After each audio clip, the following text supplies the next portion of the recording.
Hello, and welcome to another Chambers Expert Focus podcast. I'm joined today by Lambros Belessis and Eleni Gerasimidou, a partner and a senior associate respectively at Bernitsas Law. The firm is one of the largest in Greece and is ranked in Chambers Global, Europe and High Net Worth guides.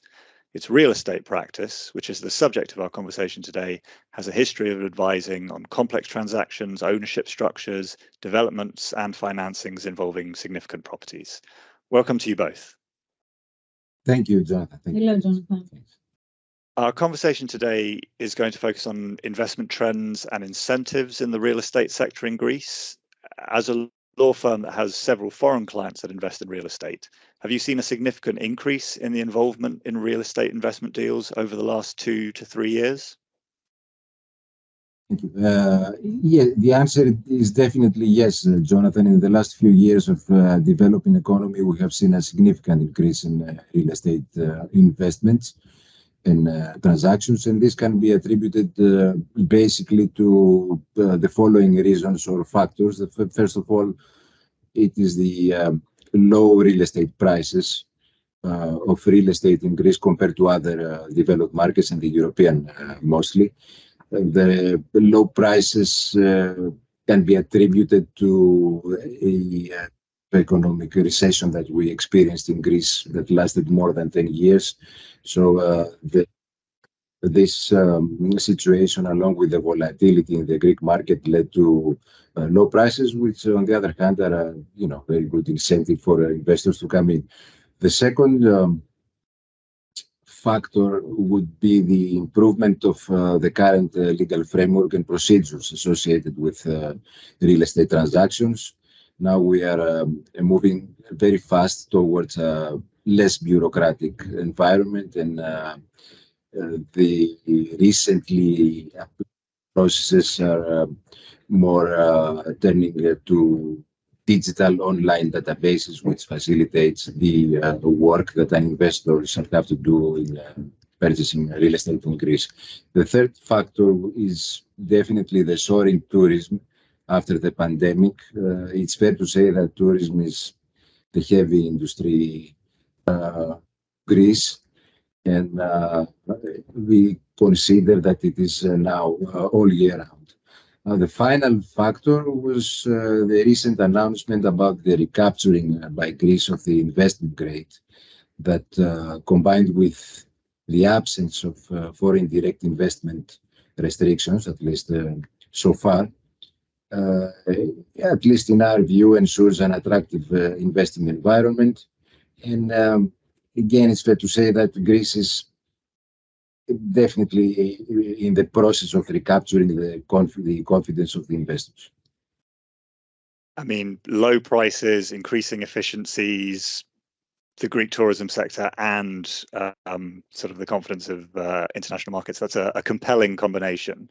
What type of assets are your clients mainly investing in, and what do you see as the sort of real estate trends that are prevailing so far in 2023?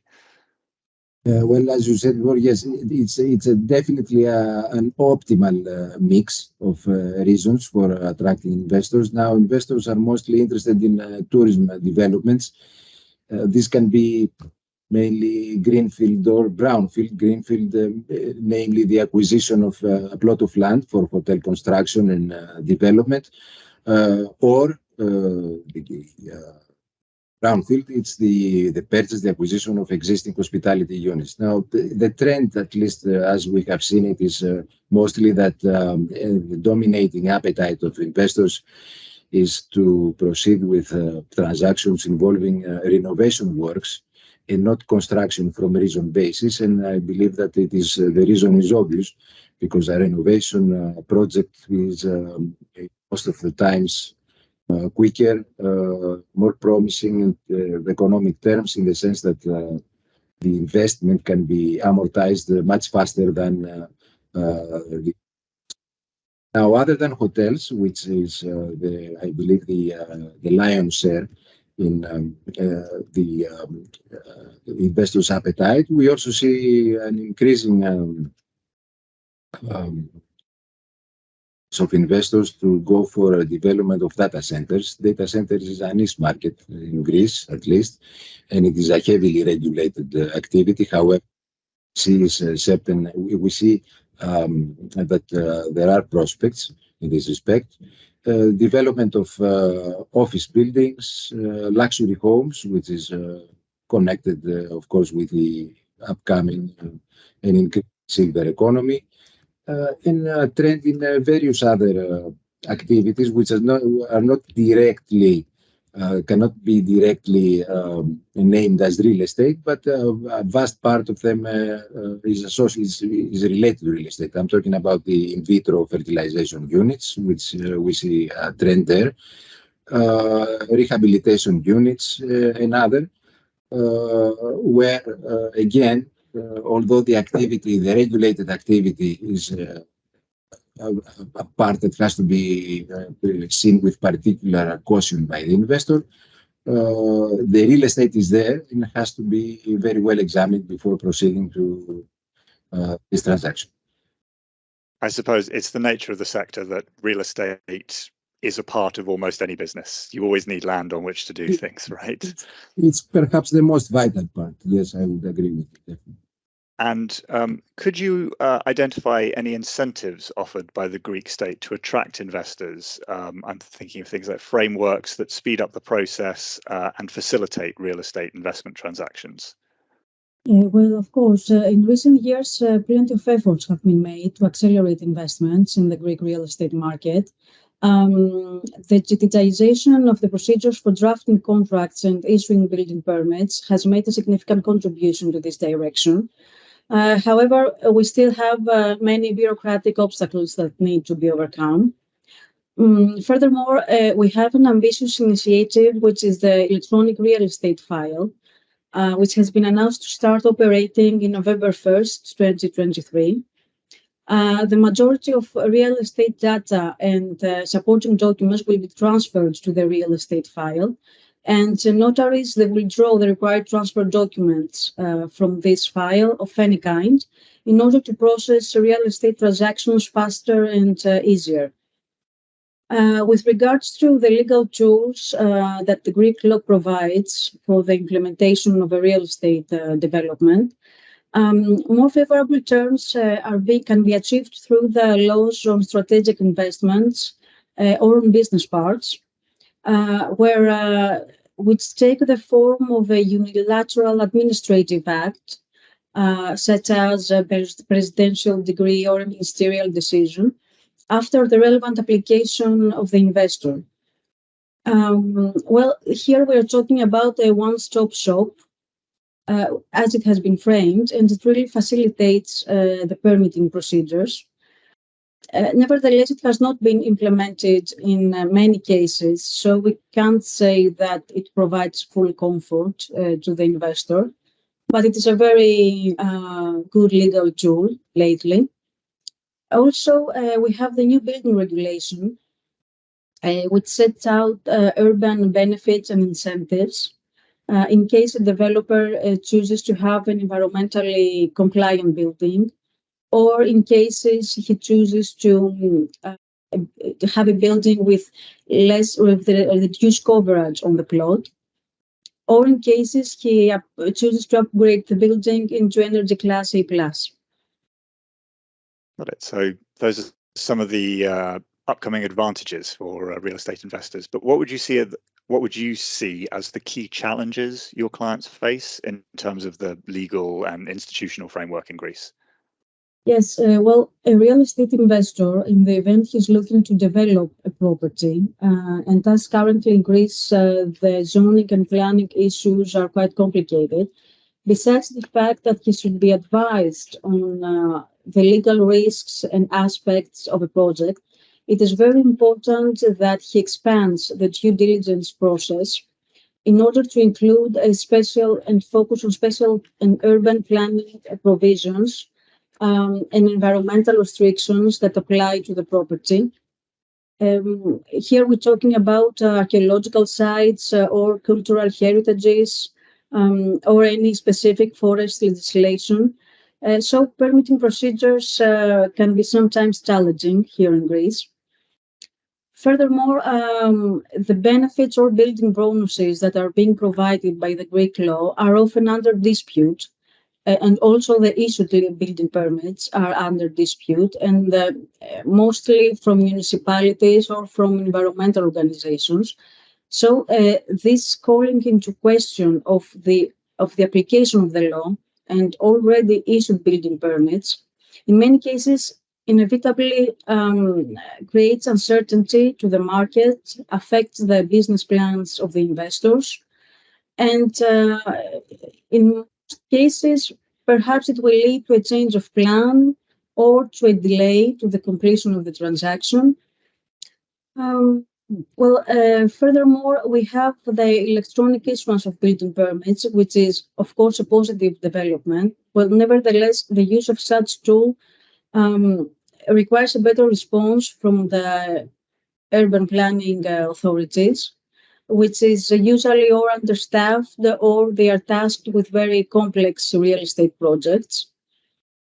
Well, we believe that perhaps the affiliation of all services whose approvals are necessary for the issuance of building permits, such as the archaeological service or the forest office or other services, to a single electronic platform is necessary in order and will contribute, of course, to the faster issuance of permits.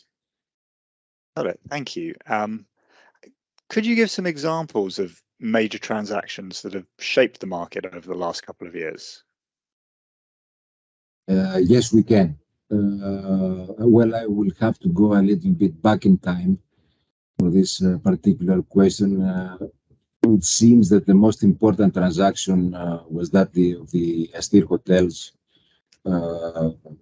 Astir Palace of Vouliagmeni Resort, that was acquired back in 2016, 2017 by AGC Equity Partners. That was a mix of acquisition and privatization because this was owned by the Hellenic Republic Asset Development Fund.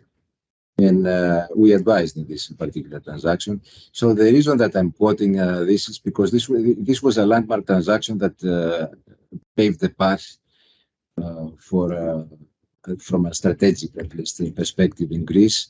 And it did not finish at that time because it has a series of follow-on transactions, the marina development, construction of luxury residential villas, etc. So having said that, yes, this was a significant opening, I believe, in the real estate market for what concerns more recent examples that we can quote. We advised GIC in the acquisition of the Sen.Associate group in the transaction value of in the area of 2.3 billion, and this was the largest pan-European transaction in the hotel industry since at least the pandemic outbreak.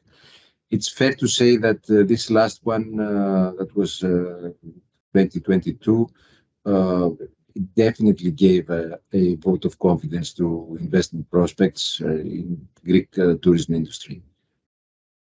2.3 billion is a significant figure. I take it that's euros, not dollars. Yes, euros. Okay. And finally, what do you see as the most important trends in terms of investment in the hospitality sector?